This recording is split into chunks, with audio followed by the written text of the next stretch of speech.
प्यारे बच्चों, कैसे हैं आप?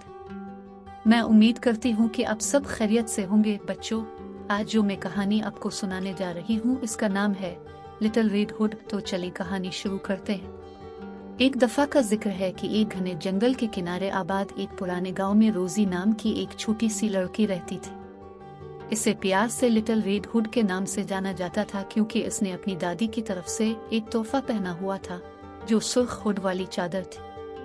रोजी एक मुतजस्सिस और बहादुर बच्ची थी जो हमेशा अपने इर्द गिर्द की दुनिया को तलाश करने के लिए बेचैन रहती थी। एक दिन रोजी की माँ ने इससे कहा कि वो अपनी बीमार दादी को सामान की एक टुकड़ी दे जो जंगल के दूसरी तरफ रहती थी, और साथ ही इसे खबरदार किया कि अपने रास्ते पर चलना और बड़े बुरे भेड़िए से होशियार रहना। एक मुस्कुराहट के साथ रोजी ने अपनी माँ को गले लगाया और एक खुशगवार धन गुनगुनाते हुए जंगल में चली गई। जब वो जादू भरे जंगल में जा रही थी तो ऊंचे दरख्तों ने उससे मुतासिर किया और उसे इन खतरात से खबरदार किया जो छुपे हुए थे। अपनी माँ के मशवरे को नजरअंदाज करते हुए रोजी ने अपनी दादी के घर तेजी से पहुंचने के लिए शॉर्टकट लेने का फैसला किया। इससे बेखबर के एक चालाक भेड़िया उसकी हर हरकत पर नजर रखे हुए था।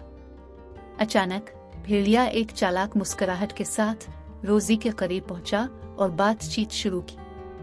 दोस्ती होने का बहाना करते हुए इसने इसकी मंजिल के बारे में पूछा। भरोसा करते हुए रोजी ने इसे अपनी दादी से मिलने की तफसीलात बताएं। भेड़िया ने आंखों में शरारत लिए एक और शॉर्टकट तजवीज किया जिसकी वजह से वो पहले दादी के घर पहुंचा। रोजी जब वहां पहुंची तो दरवाजा खुला और अपनी दादी का बिस्तर खाली देखकर हैरान रह गई।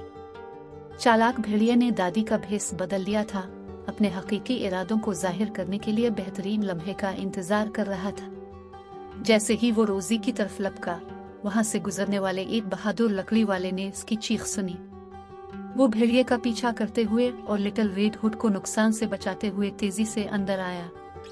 रोजी, जो अब समझदार और शुक्रगुजार थी, इंतबात पर अमल करने और रास्ते पर कायम रहने की अहमियत को समझ गई।